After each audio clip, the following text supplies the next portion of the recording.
भक्तजनों, आइए अब सुनते हैं बृहस्पतिवार व्रत की विधि एवं कथा। इस दिन बृहस्पतेश्वर महादेव जी की पूजा होती है। दिन में एक समय ही भोजन करें, पीले वस्त्र धारण करें, पीले पुष्पों को धारण करें। भोजन भी चने की दाल का ही होना चाहिए, नमक नहीं खाना चाहिए। पीले रंग का फूल, चने की दाल, पीले कपड़े तथा पीले चंदन से पूजा करनी चाहिए। पूजन के पश्चात कथा सुननी चाहिए। इस व्रत के करने से बृहस्पति जी अति प्रसन्न होते हैं तथा धन और विद्या का लाभ होता है। स्त्रियों के लिए ये व्रत अति आवश्यक है। इस व्रत में केले का पूजन होता है। कथा। किसी गांव में एक साहूकार रहता था, जिसके घर में अन्न, वस्त्र और धन किसी की कोई कमी नहीं थी, परंतु उसकी स्त्री बहुत ही कृपण थी। किसी भिक्षार्थी को कुछ नहीं देती, सारे दिन घर के कामकाज में लगी रहती। एक समय एक साधु महात्मा बृहस्पतिवार के दिन उसके द्वार पर आए और भिक्षा की याचना की। स्त्री उस समय घर के आंगन को लीप रही थी। इस कारण साधु महाराज से कहने लगी कि महाराज, इस समय तो मैं घर लीप रही हूँ, आपको कुछ नहीं दे सकती, फिर किसी अवकाश के समय आना। साधु महात्मा खाली हाथ चले गए। कुछ दिन के पश्चात वही साधु महाराज आए, उसी तरह भिक्षा मांगी। साहूकारनी उस समय लड़के को खिला रही थी। कहने लगी, महाराज मैं क्या करूं, अवकाश नहीं है, इसलिए आपको भिक्षा नहीं दे सकती। तीसरी बार महात्मा आए तो उसने उन्हें उसी तरह से टालना चाहा, परंतु महात्मा जी कहने लगे कि यदि तुमको बिल्कुल ही अवकाश हो जाए तो मुझको भिक्षा दोगी? साहूकारनी कहने लगी कि हाँ महाराज, यदि ऐसा हो जाए तो आपकी बड़ी कृपा होगी। साधु महात्मा जी कहने लगे कि अच्छा, मैं एक उपाय बताता हूँ। तुम बृहस्पतिवार को दिन चढ़ने पर उठो और सारे घर में झाड़ू लगाकर कूड़ा एक कोने में जमा कर दो। घर में चौका इत्यादि मत लगाओ। फिर स्नान आदि करके घर वालों से कहो उस दिन सब हजामत अवश्य बनवाए। रसोई बनाकर चूल्हे के पीछे रखा करो, सामने नहीं। सायंकाल को अंधेरा होने के बाद दीपक जलाओ तथा बृहस्पतिवार को पीले वस्त्र मत धारण करो, ना पीले रंग की चीजों का भोजन ग्रहण करो। यदि ऐसा करोगी तो तुमको घर का कोई काम नहीं करना पड़ेगा। साहूकारनी ने ऐसा ही किया। बृहस्पतिवार को दिन चढ़े उठी, झाड़ू लगाकर कूड़े को घर में ही जमा कर दिया।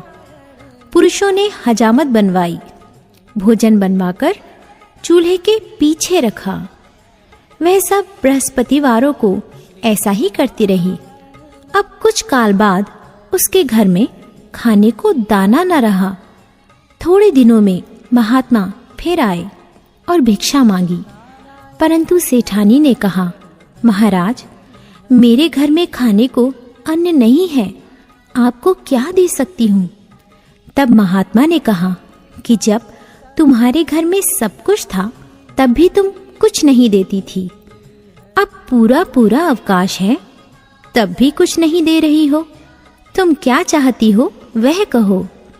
तब सेठानी ने हाथ जोड़कर प्रार्थना की, महाराज अब कोई ऐसा उपाय बताओ कि मेरे पहले जैसा धन धान्य हो जाए। अब मैं प्रतिज्ञा करती हूँ कि आप जैसा कहेंगे वैसा ही करूँगी। तब महात्मा जी ने कहा, बृहस्पतिवार को प्रातःकाल उठकर स्नानादि से निवृत्त होकर घर को गौ के गोबर से लीपो तथा घर के पुरुष हजामत ना बनवाए। भूखों को अन्न जल देती रहो। ठीक सायंकाल दीपक जलाओ। यदि ऐसा करोगी तो तुम्हारी सब मनोकामनाएं भगवान बृहस्पति जी की कृपा से पूर्ण होंगी। सेठानी ने ऐसा ही किया और उसके घर में धन धान्य वैसा ही हो गया जैसा कि पहले था। इस प्रकार भगवान बृहस्पति जी की कृपा से अनेक प्रकार के सुख भोग कर दीर्घकाल तक जीवित रही।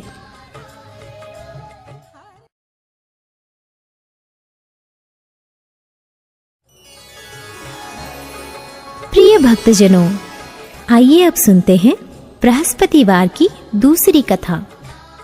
एक दिन इंद्र बड़े अहंकार से अपने सिंहासन पर बैठे थे और बहुत से देवता, ऋषि, गंधर्व, किन्नर आदि सभी सभा में उपस्थित थे।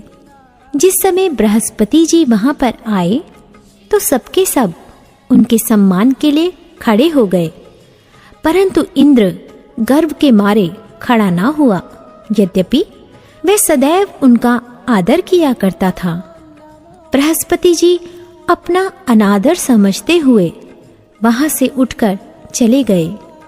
तब इंद्र को बड़ा शोक हुआ कि देखो, मैंने गुरुजी का अनादर कर दिया, मुझसे बड़ी भारी भूल हो गई। गुरुजी के आशीर्वाद से ही मुझको यह वैभव मिला है। उनके क्रोध से यह सब नष्ट हो जाएगा, इसलिए उनके पास जाकर उनसे क्षमा मांगनी चाहिए, जिससे उनका क्रोध शांत हो जाए और मेरा कल्याण हो। ऐसा विचार कर इंद्र उनके स्थान पर गए।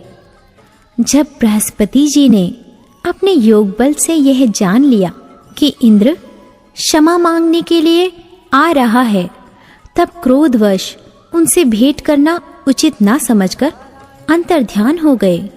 जब इंद्र ने बृहस्पति जी को घर पर न देखा, तब निराश होकर लौट आए। जब दैत्यों के राजा वृषवर्मा को यह समाचार विदित हुआ तो उसने अपने गुरु शुक्राचार्य की आज्ञा से इंद्रपुरी को चारों तरफ से घेर लिया।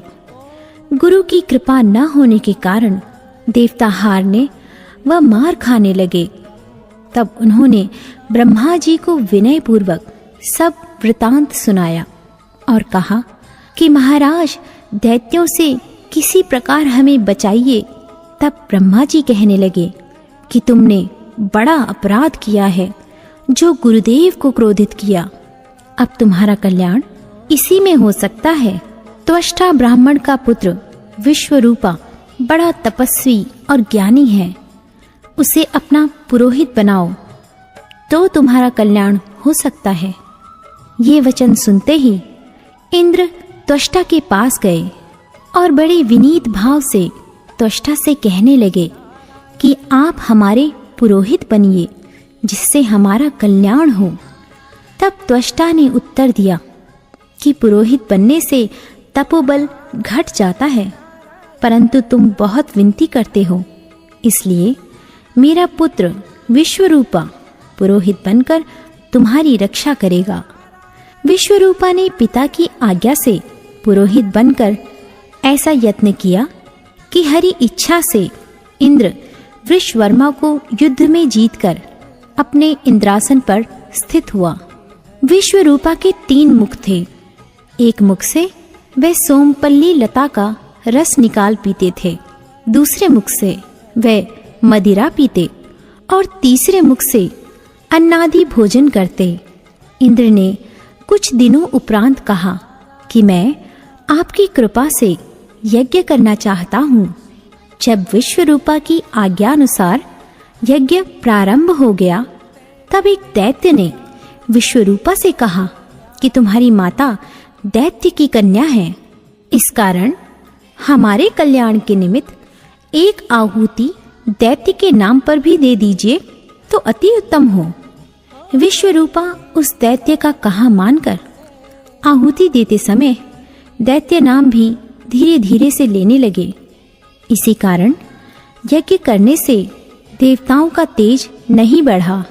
इंद्र ने यह वृतांत जानते ही क्रोधित होकर विश्वरूपा के 3 सिर काट डाले मद्यपान करने से भंवरा, सोमपल्ली पीने से कबूतर और अन्न खाने के मुख से तीतर बना। विश्वरूपा के मरते ही इंद्र का स्वरूप ब्रह्म हत्या के प्रभाव से बदल गया। देवताओं के 1 वर्ष पश्चाताप करने पर भी ब्रह्म हत्या का वह पाप न छूटा, तो सब देवताओं के प्रार्थना करने पर ब्रह्मा जी बृहस्पति जी के सहित वहां गए। उस ब्रह्म हत्या के 4 भाग किए, उनमें से 1 भाग पृथ्वी को दिया। इसी कारण कहीं कहीं धरती ऊंची नीची और बीज बोने के लायक भी नहीं होती।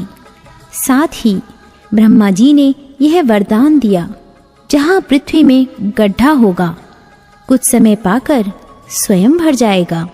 दूसरा वृक्षों को दिया, जिससे उनमें से गोंद बनकर बहता है। इस कारण गूगल के अतिरिक्त सब गोंद अशुद्ध समझे जाते हैं। वृक्षों को यह वरदान दिया कि ऊपर से सूख जाने पर जड़ फिर फूट जाती है। तीसरा भाग स्त्रियों को दिया। इसी कारण स्त्रियां हर महीने रजस्वला होकर पहले दिन चांडालनी, दूसरे दिन ब्रह्मघातिनी, तीसरे दिन धोबिन के समान रहकर चौथे दिन शुद्ध होती हैं और संतान प्राप्ति का उनको वरदान दिया। चौथा भाग जल को दिया, जिससे फेन और सिवाल आदि जल के ऊपर आ जाते हैं। जल को यह वरदान मिला कि जिस चीज में डाला जाएगा वह बोझ में बढ़ जाएगी। इस प्रकार इंद्र को ब्रह्म हत्या के पाप से मुक्त किया। जो मनुष्य इस कथा को पढ़ता या सुनता है, उसके सब पाप बृहस्पति जी महाराज की कृपा से नष्ट होते हैं।